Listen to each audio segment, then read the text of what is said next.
Civil ಪ್ರಕರಣಗಳಿಗೆ ಸಂಬಂಧಪಟ್ಟಂತೆ ಕರ್ನಾಟಕ ಸರ್ಕಾರ 2025ರಲ್ಲಿ ಒಂದು ತಿದ್ದುಪಡಿಯನ್ನು ತಗೊಬಂದಿದೆ. ಈ ಒಂದು ತಿದ್ದುಪಡಿಯ ಅನ್ವಯ ಇನ್ನು ಮುಂದೆ ಸಿವಿಲ್ ಪ್ರಕರಣಗಳನ್ನು ನ್ಯಾಯಾಲಯವು 2 ವರ್ಷಗಳ ಒಳಗೆ ಇತ್ಯರ್ಥವನ್ನು ಮಾಡಬೇಕಾಗಿದೆ. ಇದಕ್ಕಿಂತ ಹಿಂದೆ 2 ವರ್ಷಗಳಲ್ಲಿ ಪ್ರಕರಣಗಳು ಮುಗಿಯುವಂಥದ್ದು ಅಪರೂಪ ಆಗಿತ್ತು. ಇನ್ನು ಕೆಲವು ಪ್ರಕರಣಗಳು ವರ್ಷಾನುಗಟ್ಟಲೆ 16 ವರ್ಷಗಳ ಕಾಲ ವಿಚಾರಣೆ ನಡೀತಾ ಇರ್ತಾ ಇತ್ತು. ಸೊ ಇದರಿಂದ ಕಕ್ಷಿದಾರರಿಗೆ ಅಂದರೆ ವಾದಿಗಳಿಗಾಗಿರಲಿ ಅಥವಾ ಪ್ರತಿವಾದಿಗಳಿಗಾಗಲಿ ತಕ್ಷಣಕ್ಕೆ ನ್ಯಾಯ ದೊರಕ್ತಾ ಇರಲಿಲ್ಲ. ಸೊ ಹಾಗಾಗಿ ಇದನ್ನು ಮನಗಂಡು ಈ ಒಂದು ತಿದ್ದುಪಡಿಯನ್ನು ತರಲಾಗಿದೆ. ಈ ಒಂದು ತಿದ್ದುಪಡಿಯಲ್ಲಿ 2 ವರ್ಷಗಳ ಒಳಗೆ ಸಿವಿಲ್ ಪ್ರಕರಣಗಳನ್ನು ಇತ್ಯರ್ಥ ಮಾಡಲಿಕ್ಕೆ ತಿದ್ದುಪಡಿ ಮಾಡಿರುವಂಥ ಪ್ರಮುಖ ಅಂಶಗಳು ಏನು ಅನ್ನೋದನ್ನು ವಿವರವಾಗಿ ನೋಡ್ತಾ ಹೋಗೋಣ. ಈ ಎಲ್ಲ ಅಂಶಗಳನ್ನು ನೋಡೋದಕ್ಕಿಂತ ಮೊದಲು ನೀವಿನ್ನೂ ನಮ್ಮ ಚಾನಲ್ಗೆ ಸಬ್ಸ್ಕ್ರೈಬ್ ಆಗಿಲ್ಲ ಅಂದರೆ ಸಬ್ಸ್ಕ್ರೈಬ್ ಆಗಿ, ಹಾಗೆ ಬೆಲ್ ಬಟನ್ ಪ್ರೆಸ್ ಮಾಡಿ. ಕಾನೂನಿನ ಅರಿವಿನ ಎಲ್ಲ ವಿಡಿಯೋಗಳು ನಿಮಗೆ ಮೊದಲು ತಲುಪುತ್ತೆ. ಈ ಒಂದು ಪ್ರಕರಣಗಳಿಗೆ ಸಂಬಂಧಪಟ್ಟಂತೆ ಅಂದರೆ ಸಿವಿಲ್ ಪ್ರಕರಣ ಮೊದಲು ಈ ತಿದ್ದುಪಡಿಯನ್ನು ಅರ್ಥ ಮಾಡ್ಕೋಬೇಕು ಅಂದರೆ ಸಿವಿಲ್ ಪ್ರಕರಣಗಳು ಹೇಗೆ ನಡೆಯುತ್ತೆ ಅನ್ನೋದನ್ನ ಮೊದಲು ಅರ್ಥ ಮಾಡ್ಕೋಬೇಕು. ಯಾವುದೇ ಒಂದು ಪ್ರಕರಣವನ್ನು ಮೊದಲು ದಾವೆಯನ್ನು ಹೂಡಿದಂಥ ಸಂದರ್ಭದಲ್ಲಿ ಆ ದಾವೆಯ ಕ್ಲೈಂಟ್ ಏನಿರ್ತದೆ, ವಾದಪತ್ರ ಏನಿರ್ತದೆ, ಅದನ್ನು ಪರಿಶೀಲನೆಯನ್ನು ಮಾಡಿ ಅನಂತರದಲ್ಲಿ ಎದುರುದಾರರಿಗೆ ಪ್ರತಿವಾದಿಗಳು ಏನಿರ್ತಾರೆ ಅವರಿಗೆ ಸಮನ್ಸನ್ನು ಜಾರಿ ಮಾಡಲಾಗ್ತಾಯಿತ್ತು. ಅದನ್ನು ಜಾರಿ ಮಾಡಿದ ನಂತರದಲ್ಲಿ ಅವರು ಬಂದು ಅಬ್ಜೆಕ್ಷನನ್ನು ಹಾಕಬೇಕಾಗಿತ್ತು. ಆ ದಾವೆಗೆ ರಿಟರ್ನ್ ಸ್ಟೇಟ್ಮೆಂಟ್ ಅಂತ ಹೇಳಲಿಕ್ಕೆ ಬರುತ್ತೆ, ಅದನ್ನು ಹಾಕಬೇಕಾಗಿತ್ತು. ಅದನ್ನು ಹಾಕಿದ ನಂತರದಲ್ಲಿ ವಿವಿಧ ಅಂಶಗಳನ್ನು ನ್ಯಾಯಾಲಯ ಇಶ್ಯೂಸನ್ನು ಫ್ರೇಮ್ ಮಾಡ್ತಾಯಿತ್ತು. ಆ ಇಶ್ಯೂಸನ್ನು ಫ್ರೇಮ್ ಮಾಡಿದ ನಂತರದಲ್ಲಿ ಸಾಕ್ಷಿ ವಿಚಾರಣೆ ಪ್ರಾರಂಭ ಆಗ್ತಾಯಿತ್ತು. ಆ ಸಾಕ್ಷಿ ವಿಚಾರಣೆಯಲ್ಲಿ ವಾದಿಗಳ ಅಥವಾ ಪ್ರತಿವಾದಿಯ ಮುಖ್ಯ ಸಾಕ್ಷಿಯನ್ನು ಮಾಡಿದಾಗ ಅದರ ಎದುರುದಾರರು ಯಾರಿರ್ತಾರೆ ಅವರು ಅವರನ್ನು ಅಡ್ಡ ಪ್ರಶ್ನೆಗಳನ್ನು ಅಂದರೆ ಕ್ರಾಸ್ ಎಕ್ಸಾಮಿನೇಷನ್ಸನ್ನು ಮಾಡ್ತಾಯಿದ್ರು. ಇವೆಲ್ಲ ಪ್ರಕ್ರಿಯೆಗಳು ಮುಗಿದ ನಂತರದಲ್ಲಿ ಆರ್ಗ್ಯುಮೆಂಟ್ ಸ್ಟೇಜ್ಗೆ ಹೋಗ್ತಾಯಿತ್ತು. ಆರ್ಗ್ಯುಮೆಂಟ್ ಮುಗಿದ ನಂತರದಲ್ಲಿ ಜಡ್ಜ್ಮೆಂಟ್ ಆಗ್ತಾಯಿತ್ತು. ಸೊ ಈ ಒಂದು ಕೆಲವೊಂದು ಸಂದರ್ಭಗಳಲ್ಲಿ ಏನಾದರೂ ಇದು ಅನ್ನೆಸರಿ ಕೆಲವೊಂದು ಡೇಟ್ಗಳು ಮುಂದೆ ಹೋಗ್ತಾ ಇದ್ದದ್ದು ಈ ಥರದ್ದೆಲ್ಲ ಆಗ್ತಾಯಿತ್ತು. ಸೊ ಅದಕ್ಕೆಲ್ಲ ಒಂದು ಕಡಿವಾಣ ಹಾಕೋದಕ್ಕೆ ಈ ಒಂದು ತಿದ್ದುಪಡಿಯನ್ನು ತರಲಾಗಿದೆ. ಈ ಒಂದು ತಿದ್ದುಪಡಿಯನ್ನು ಮಾಡಿ ಅಧಿಸೂಚನೆಯನ್ನು ಕೂಡ ಹೊರಡಿಸಲಾಗಿದೆ. ಈ ಒಂದು ಅಧಿಸೂಚನೆಗೆ ರಾಷ್ಟ್ರಪತಿಗಳ ಅಂಕಿತನೂ ಕೂಡ ಬಿದ್ದಿದೆ. ಸೊ ಹಾಗಾಗಿ ಇನ್ನು ಮುಂದೆ ಇದು ಅಧಿಕೃತವಾಗಿ ಕರ್ನಾಟಕದಲ್ಲಿ ಜಾರಿಗೆ ಬರುವಂಥದ್ದಾಗಿದೆ. ಸೊ ಹಾಗಾಗಿ ಈ ತಿದ್ದುಪಡಿಯಲ್ಲಿ ಮುಖ್ಯವಾಗಿ ಏನು ತಿದ್ದುಪಡಿ ಮಾಡಿದ್ದಾರೆ ಅನ್ನೋದನ್ನ ನೋಡೋದಾದರೆ ಇದರಲ್ಲಿ ಮಧ್ಯಸ್ಥಿಕೆ ಮತ್ತು ಇತ್ಯರ್ಥಕ್ಕಾಗಿ ಒಂದು ಸಪ್ರೇಟಾಗಿ ಸೆಕ್ಷನ್ 89A ಅನ್ನು ಸೇರಿಸಲಾಗಿದೆ. ಈ ಒಂದು ಕಲಮು ಇದನ್ನು ಸೇರಿಸಿರೋದು ಇದು ಯಾವಾಗ ಬರುತ್ತೆ ಅಂದರೆ ಒಂದು ದಾವೆಯನ್ನು ಸಲ್ಲಿಸಿದ ನಂತರದಲ್ಲಿ ಆ ದಾವೆ ಅದರಲ್ಲಿ ಯಾವುದೇ ಒಂದು ಸ್ಟೇ ಆರ್ಡ್ರನ್ನು ಕೋರದೇ ಇದ್ದಂಥ ಸಂದರ್ಭದಲ್ಲಿ ಅಂದರೆ ದಾವೆಯನ್ನು ಹಾಕಿದಂಥ ಪ್ರಾರಂಭದಲ್ಲಿ ಸ್ಟೇ ಆರ್ಡ್ರನ್ನು ಕೋರದೇ ಇದ್ದಂಥ ಸಂದರ್ಭದಲ್ಲಿ ಆಪೋಸಿಟು ಪ್ರತಿವಾದಿಗಳೇನಿರ್ತಾರೆ ಅವರಿಗೆ ಸಮನ್ಸು ಜಾರಿಯಾದ ನಂತರ ಇದನ್ನು ಮಧ್ಯಸ್ಥಿಕೆ ಅಥವಾ ಇತ್ಯರ್ಥ ಒಂದು ಏನು ವಿಭಾಗ ಇರುತ್ತೆ ಅಲ್ಲಿಗೆ ಮ್ಯಾಂಡೇಟರಿಯಾಗಿ ಕಳಿಸಲಾಗುತ್ತೆ. ಇದರ ಪ್ರಕಾರ ಇದಕ್ಕೆ 2 ತಿಂಗಳ ಮ್ಯಾಕ್ಸಿಮಮ್ ಕಾಲಾವಧಿ ಇದೆ. ಇದರ ಮಧ್ಯದಲ್ಲಿ ಒಂದು 2-3 ಮಧ್ಯಸ್ಥಿಕೆಗಳನ್ನು ಮಾಡಿ ಅದು ಇತ್ಯರ್ಥ ಆಗುತ್ತೆ ಅಂದರೆ ಅಲ್ಲಿ ಇತ್ಯರ್ಥವನ್ನು ಮಾಡಬೇಕು. ಇತ್ಯರ್ಥ ಆಗುವ ಸಾಧ್ಯತೆಗಳು ತುಂಬ ಹೆಚ್ಚಿದೆ ಅಂತಂದರೆ ಅವರ ಕೋರಿಕೆಯ ಮೇರೆಗೆ ಇನ್ನೂ 1 ತಿಂಗಳು ಕೂಡ ಕಾಲಾವಕಾಶವನ್ನು ಇಲ್ಲಿ ಹೆಚ್ಚು ಮಾಡೋದಕ್ಕೆ ಅವಕಾಶ ಇದೆ. ಸೊ ಆ ರೀತಿಯಲ್ಲಿ ಹೊಂದಾಣಿಕೆ ಬಂದಂಥ ಸಂದರ್ಭದಲ್ಲಿ ಅದನ್ನು ರೈಟಿಂಗಲ್ಲಿ ಮಾಡಿ 2 ಪಕ್ಷಕಾರರ ಒಪ್ಪಿಗೆಯನ್ನು ಪಡ್ಕೊಂಡು ಅದನ್ನು ನ್ಯಾಯಾಲಯಕ್ಕೆ ಮಧ್ಯಸ್ಥಿಕೆ ವಿಭಾಗ ಏನಿರ್ತದೆ ಅವರು ಸಲ್ಲಿಸ್ತಕ್ಕದ್ದು. ಒಂದು ವೇಳೆ ಮಧ್ಯಸ್ಥಿಕೆ ಆಗಲಿಲ್ಲ ಅಂತಂದರೆ ಸೀದಾ ಅದನ್ನು ನ್ಯಾಯಾಲಯಕ್ಕೆ ಕಳಿಸಲಾಗುತ್ತೆ. ಕಳಿಸಿದಂಥ ಸಂದರ್ಭದಲ್ಲಿ ರಿಟರ್ನ್ ಸ್ಟೇಟ್ಮೆಂಟನ್ನು 30 ದಿನಗಳಲ್ಲಿ ಹಾಕಬೇಕು. 30 ದಿನದಲ್ಲಿ ಹಾಕಲಿಲ್ಲ ಅಂತಂದರೆ ಏನಕ್ಕೆ ಹಾಕಲಿಲ್ಲ, ತಡ ಆಗ್ತಾ ಇದೆ ಅನ್ನೋದನ್ನು ವಿಸ್ತರಿಸೋದಕ್ಕೆ ಕಾಲಾವಕಾಶನ ವಿಸ್ತರಿಸೋದಕ್ಕೆ ಅರ್ಜಿಯನ್ನು ಸಲ್ಲಿಸಬೇಕು. ಸೊ ಆ ರೀತಿಯಲ್ಲಿ ಅರ್ಜಿಯನ್ನು ಸಲ್ಲಿಸಿದಾಗ ಅದು 90 ದಿನಗಳವರೆಗೆ ವಿಸ್ತರಿಸ್ಬೋದು. ಸೊ ಮೊದಲು ಕೂಡ ರಿಟರ್ನ್ ಸ್ಟೇಟ್ಮೆಂಟ್ ಹಾಕಲಿಕ್ಕೆ 90 ದಿನಗಳ ಕಾಲಾವಕಾಶ ಇತ್ತು. ಈಗಲೂ ಕೂಡ ಅದಿದೆ.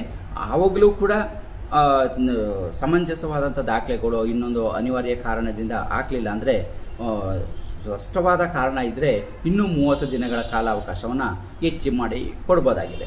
ಸೊ ಇಲ್ಲಿ 120 ದಿನಗಳ ಕಾಲಾವಕಾಶ ಏನಿದೆ ಇದು ಮ್ಯಾಕ್ಸಿಮಮ್ ಆಗಿರುತ್ತೆ. ಈ ಸಂದರ್ಭದಲ್ಲಿ ಪ್ರತಿವಾದಿಗಳು ಅವರ ಒಂದು ಲಿಖಿತ ಹೇಳಿಕೆಗಳನ್ನು ಸಲ್ಲಿಸದೇ ಇದ್ದಂಥ ಸಂದರ್ಭದಲ್ಲಿ ಅನಂತರದಲ್ಲಿ ಆ ಒಂದು ಲಿಖಿತ ಹೇಳಿಕೆಯನ್ನು ಸಲ್ಲಿಸುವ ಹಕ್ಕನ್ನು ಅವರು ಕಳ್ಕೊಳ್ತಾರೆ. ಸೊ ಹಾಗಾಗಿ ಮುಂದೆ ಅದನ್ನು ಸಲ್ಲಿಸಲಿಕ್ಕೆ ಬರೋದಿಲ್ಲ. ಹಾಗೆಯೇ ಇನ್ನೂ ಒಂದು ತಿದ್ದುಪಡಿ ಅಂಶವಾಗಿ ಸೆಕ್ಷನ್ 158ರ ನಂತರ 158A ಸೆಕ್ಷನನ್ನು ಸೇರಿಸಲಾಗಿದೆ ಈ ತಿದ್ದುಪಡಿಯ ಮೂಲಕ. ಇದು ಸಿವಿಲ್ ದಾವೆಗಳಿಗೆ ಒಂದು ತಿದ್ದುಪಡಿಗಳನ್ನು ತಂದಿರುವಂಥ ಒಂದು ವಿಚಾರ ಆಗಿದೆ. ಸೊ ಇದರ ಅನ್ವಯ ಮತ್ತು ಆರ್ಡರ್ 5 ರೂಲ್ 1 ಸಬ್ ಕ್ಲಾಸ್ 1 ಇದರ ಅಡಿಯಲ್ಲಿ ರಿಟರ್ನ್ ಸ್ಟೇಟ್ಮೆಂಟ್ಸು ಇವನ್ನು ಹಾಕಲಿಕ್ಕಾಗುತ್ತೆ. ಅದರ ನಂತರದಲ್ಲಿ ಅಫಿಡೇವಿಟನ್ನು ಕೂಡ ಹಾಕಬೇಕು. ಅಫಿಡೇವಿಟು ಹೇಗೆ ಹಾಕಬೇಕು ಏನು ಅನ್ನೋದು ವಿವರವಾಗಿ ಇದೆ.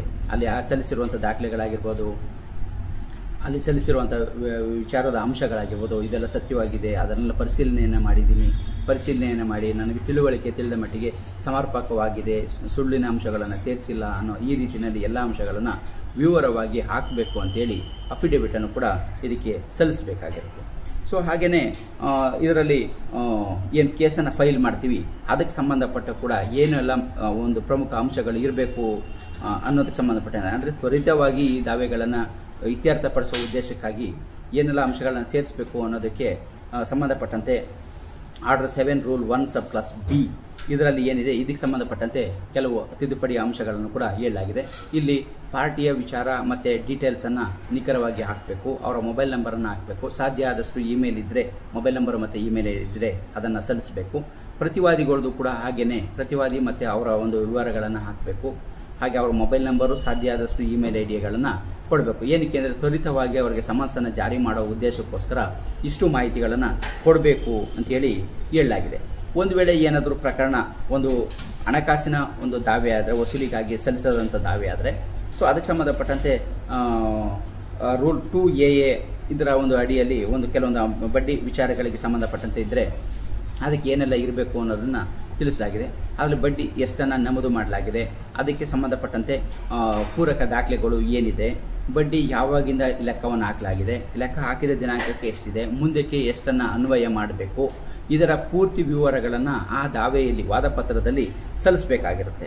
ಸೊ ಹಾಗೆಯೇ ಆರೋಪಗಳ ನಿರಾಕರಣೆ ಅಂದರೆ ಒಂದು ಸಮನ್ಸು ಪ್ರತಿವಾದಿಗಳಿಗೆ ಜಾರಿ ಆದ ನಂತರದಲ್ಲಿ ಆ ದಾವೆಗೆ ಸಂಬಂಧಪಟ್ಟಂತೆ ಏನು ನಿರಾಕರಣೆ, ಈಗ ಮೊದಲೆಲ್ಲನೂ ಏನು ಮಾಡ್ತಾಯಿದ್ರು ಅಂದರೆ ಸಂಪೂರ್ಣ ದಾವೆಯನ್ನೇ ನಿರಾಕರಣೆ ಮಾಡಿಬಿಡೋದು, ರಕ್ತ ಸಂಬಂಧಗಳನ್ನೇ ನಿರಾಕರಣೆ ಮಾಡುವಂಥದ್ದು, ಅಲ್ಲಿ ಹಾಕಿರೋ ಸಂಪೂರ್ಣ ದಾವೆಯನ್ನು para to para, word to word ನಿರಾಕರಣೆಯನ್ನು ಮಾಡುವಂಥದ್ದು ಮಾಡ್ತಾಯಿದ್ರು. ಸೊ ಆದರೆ ಈಗ ಇನ್ನು ಮುಂದೆ ಆ ರೀತಿಯಲ್ಲಿ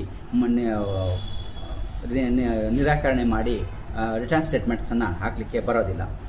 ಆ ರೀತಿಯಲ್ಲಿ ದಾವೆಯಲ್ಲಿ ನಿರಾಕರಣೆ ಮಾಡಿದ್ರೆ ಯಾವ ಅಂಶವನ್ನು, ಯಾವ ಪ್ಯಾರದ ಅಂಶಗಳನ್ನು ನಿರಾಕರಣೆ ಮಾಡಲಾಗಿದೆ, ಅದನ್ನು ಏನಕ್ಕಾಗಿ ಮಾಡಲಾಗಿದೆ, ಅದಕ್ಕೆ ಸಂಬಂಧಪಟ್ಟಂತೆ ಅವರ ಹೇಳಿಕೆ ಏನು ಅನ್ನೋದನ್ನು ವಿವರವಾಗಿ ನಮೂದು ಮಾಡಬೇಕು. ಸೊ ಅದೇ ರೀತಿಯಲ್ಲಿ ಕೋರ್ಟ್ ಜುರಿಸ್ಡಿಕ್ಷನನ್ನು ನಿರಾಕರಣೆ ಮಾಡಿದರೆ ಅದು ಯಾಕೆ, ಯಾವ ಕೋರ್ಟ್ ಜುರಿಸ್ಡಿಕ್ಷನ್ ಬರುತ್ತೆ, ಹೇಗೆ ಬರುತ್ತೆ ಅನ್ನೋದನ್ನು ಕೂಡ ನಮೂದು ಮಾಡಬೇಕು. ಮತ್ತು ವ್ಯಾಲ್ಯೂಯೇಷನ್ಗೆ ಸಂಬಂಧಪಟ್ಟಂತೆ ಹೇಳಿದರೆ ಅದಕ್ಕೆ ಸಂಬಂಧಪಟ್ಟಂತೆಯೂ ಕೂಡ ಇವರದೇ ಆದಂಥ ವಿವರಣೆಯನ್ನು ಅಲ್ಲಿ ನಮೂದು ಮಾಡಬೇಕು. ಸೊ ಈ ರೀತಿಯಲ್ಲಿ ಯಾವುದೇ ಒಂದು ಆರೋಪಗಳಾಗಲಿ ಅದನ್ನು ಅನಗತ್ಯವಾಗಿ ಎಲ್ಲ ಪ್ಯಾರಾಗಳನ್ನು ನಿರಾಕರಣೆ ಮಾಡುವಂಥದ್ದಲ್ಲ. ಸೊ ಅದಕ್ಕೆ ಸಂಬಂಧಪಟ್ಟಂತೆ ಅಗತ್ಯವಾದಂಥ ಒಂದು ವಿಷಯಗಳನ್ನು ಮಾತ್ರ ನಿರಾಕರಣೆಯನ್ನು ಮಾಡಬೇಕು. ಮತ್ತು ನಿರ್ವಹಣಾ ವಿಚಾರಣೆ ವಾದಗಳು ಇವುಗಳು ಏನಿದೆ ಇವುಗಳನ್ನು ಎಲ್ಲ ಆದ ಒಂದು 4 ವಾರಗಳ ಒಳಗೆ ವಿಚಾರಣೆಯನ್ನು ಪ್ರಾರಂಭ ಮಾಡಬೇಕು. ಅಂದರೆ ಅದರ ಒಳಗಡೆ ವಾದಿಗಳಾಗಲಿ ಪ್ರತಿವಾದಿಗಳಾಗಲಿ ಆ ಸಂದರ್ಭದಲ್ಲಿ ಏನಿರ್ತದೆ ಅವರು ಒಂದು ಅಫಿಡೇವಿಟನ್ನು ಸಲ್ಲಿಸಬೇಕಾಗತ್ತೆ. ಅದರಲ್ಲಿ ಸಾಕ್ಷಿಗಳ ಪಟ್ಟಿ ಆಗಿರ್ಬೋದು, ಪ್ರಾರಂಭ ಮಾಡುವಂಥ ವಿಚಾರಣೆ ದಿನಾಂಕ ಆಗಿರ್ಬೋದು, ಯಾವ ದಿನಾಂಕದಲ್ಲಿ ವಿಚಾರಣೆಯನ್ನು ಮಾಡ್ತೇವೆ, ಸಾಕ್ಷಿಗಳ ವಿಚಾರಣೆಯನ್ನು ಮಾಡ್ತೇವೆ, ದಾಖಲೆಗಳನ್ನು ಯಾವ ದಿನಾಂಕದಲ್ಲಿ ಕೊಡ್ತೇವೆ ಅನ್ನೋಕ್ಕೆ ಸಂಬಂಧಪಟ್ಟಂತೆ ವಿವರವಾಗಿ ಪ್ರಮಾಣ ಪತ್ರವನ್ನು ನ್ಯಾಯಾಲಯಕ್ಕೆ ಸಲ್ಲಿಸಬೇಕಾಗಿರುತ್ತೆ. ಸೊ ಈ ರೀತಿಯಲ್ಲಿ ಸಲ್ಲಿಸಿದ ನಂತರದಲ್ಲಿ ಅದು ವಿಚಾರಣೆ ಪ್ರಾರಂಭ ಆಗಬೇಕು. ಆ ದಿನಾಂಕಗಳಲ್ಲೇ ಆ ವಿಚಾರಣೆಗಳು ನಡೀಬೇಕು. ಒಂದು ವೇಳೆ ಅಲ್ಲಿ ಏನಾದರೂ ಅನಿವಾರ್ಯವಾಗಿ ವಿಚಾರಣೆಯನ್ನು ಮುಂದೂಡಬೇಕಾದ್ರೆ ಯಾವುದೇ ಒಂದು ಅಂಶಕ್ಕಾದ್ರೂ 3 ದಿನಾಂಕಗಳಿಗಿಂತ ಹೆಚ್ಚಿನ ಒಂದು ಅವಕಾಶವನ್ನು ಮುಂದೂಡೋಕ್ಕೆ ಕೊಡತಕ್ಕದ್ದಲ್ಲ. ಈ ರೀತಿಯಲ್ಲಿ 3 ದಿನಾಂಕಗಳನ್ನು ಮುಂದೂಡಿದ್ರು ಕೂಡ ಅದು 30 ದಿನಗಳನ್ನು ಮೀರತಕ್ಕದ್ದಲ್ಲ ಅಂಥೇಳಿ ಈ ಒಂದು ತಿದ್ದುಪಡಿಯಲ್ಲಿ ಹೇಳಲಾಗಿದೆ. ಸೊ ಹಾಗಾಗಿ ಇದರ ಮೊದಲ ವಿಚಾರಣೆ ಪ್ರಾರಂಭ ಆದ ಏನು ಈ ದಾವೆಯನ್ನು ಹಾಕಿರ್ತಾರಲ್ಲ, ಈ ದಾವೆಯನ್ನು ಹಾಕಿದ 2 ವರ್ಷಗಳಲ್ಲಿ ಈ ಒಂದು ದಾವೆಯನ್ನು ಮುಗಿಸ್ಬೇಕು ಅಂತಲ್ಲ, ಮೊದಲ ವಿಚಾರಣೆ ಪ್ರಾರಂಭ ಆದ ದಿನಾಂಕದಿಂದ 24 ತಿಂಗಳಲ್ಲಿ ಈ ಒಂದು ಪ್ರಕರಣಗಳನ್ನು ಅಂತ್ಯಗೊಳಿಸಬೇಕು ಅನ್ನೋದು ಈ ಒಂದು ತಿದ್ದುಪಡಿಯಲ್ಲಿ ಪ್ರಮುಖವಾಗಿ ಇರುವಂಥದ್ದು. ಸೊ ಈ ತಿದ್ದುಪಡಿಗೆ ಸಂಬಂಧಪಟ್ಟಂತೆ ಕೆಲವು ಗೊಂದಲಗಳನ್ನು ಆಗ್ತಾ ಇದೆ. ಏನು ಈ ದಾವೆಯನ್ನು ಹಾಕಿದ ನಂತರ 24 ತಿಂಗಳಲ್ಲೇ ಪ್ರಕರಣವನ್ನು ಇತ್ಯರ್ಥಗೊಳಿಸಬೇಕು ಅಂತ ಹೇಳಲಾಗಿದೆ ಅಂತ ಇಲ್ಲ. ವಿಚಾರಣೆ ಪ್ರಾರಂಭ ಆದ ಮೊದಲ ವಿಚಾರಣೆ ಪ್ರಾರಂಭ ಆದ ದಿನಾಂಕದಿಂದ 24 ತಿಂಗಳನ್ನು ಮೀರದಂತೆ ಈ ಒಂದು ಪ್ರಕರಣಗಳನ್ನು ಇತ್ಯರ್ಥ ಮಾಡಬೇಕು ಅಂತ ಇರುವಂಥದ್ದು. ಏನಕ್ಕೆ ಅಂದರೆ ಬಹಳಷ್ಟು ಬಾರಿ ಸಮನ್ಸನ್ನು ಜಾರಿ ಮಾಡುವಂಥಲ್ಲಿ ವಿಳಂಬ ಆಗ್ಬೋದು, ಅಲ್ಲಿ ಕೊಟ್ಟಿರುವಂಥ ವಿಳಾಸ ತಪ್ಪಾಗಿರ್ಬೋದು, ಅಥವಾ ಅಲ್ಲಿ ಆ ವಿಳಾಸದಲ್ಲಿ ಅವರು ಇಲ್ಲದೇ ಇರ್ಬೋದು. ಅವಾಗ ಬೇರೆ ಫರ್ದರ್ ಸಬ್ಸ್ಟಿಟ್ಯೂಟ್ ಸ್ಟೆಪ್ಸ್ಗಳನ್ನು ತೊಗೋಬೇಕಾಗಿರ್ಬೋದು, ಪೇಪರ್ ಪಬ್ಲಿಕೇಶನ್ ತೊಗೊಳ್ಳೋಂಥ ಅವಶ್ಯಕತೆ ಇರ್ಬೋದು, ಅಥವಾ ಟಾಮ್ ಅಥವಾ ಒಂದು ಅದರ ಒಂದು ವಾದಪತ್ರದ ಪ್ರತಿಯನ್ನು ನ್ಯಾಯಾಲಯದ ನೋಟಿಸನ್ನು ಅವರ ಮನೆಯ ವಿಳಾಸಕ್ಕೆ ಅಂಟಿಸಿ ಬರುವಂಥದ್ದಾಗಿರ್ಬೋದು. ಸೊ ಅಂಥ ಸಂದರ್ಭದಲ್ಲಿ ಸೂಕ್ತ ಕಾಲಾವಕಾಶ ಸಮಯ ಬೇಕಾಗ್ಬೋದು. ಸೊ ಹಾಗಾಗಿ ದಾವೆಯನ್ನು ಹೂಡಿದಂಥ ಸಂದರ್ಭದಿಂದ ವಿಚಾರಣೆ ಹೂಡಿದ ದಿನಾಂಕದಿಂದ 24 ತಿಂಗಳು ಅಂದರೆ 2 ವರ್ಷದಲ್ಲಿ ದಾವೆಯನ್ನು ಮುಗಿಸಬೇಕು ಅನ್ನೋದು ಬರೋದಿಲ್ಲ. ಸೊ ಮೊದಲ ವಿಚಾರಣೆ ಪ್ರಾರಂಭವಾದ ದಿನಾಂಕದಿಂದ ದಾವೆಯನ್ನು 2 ವರ್ಷದಲ್ಲಿ ಮುಗಿಸಬೇಕು ಅನ್ನೋದು ಬರುತ್ತೆ.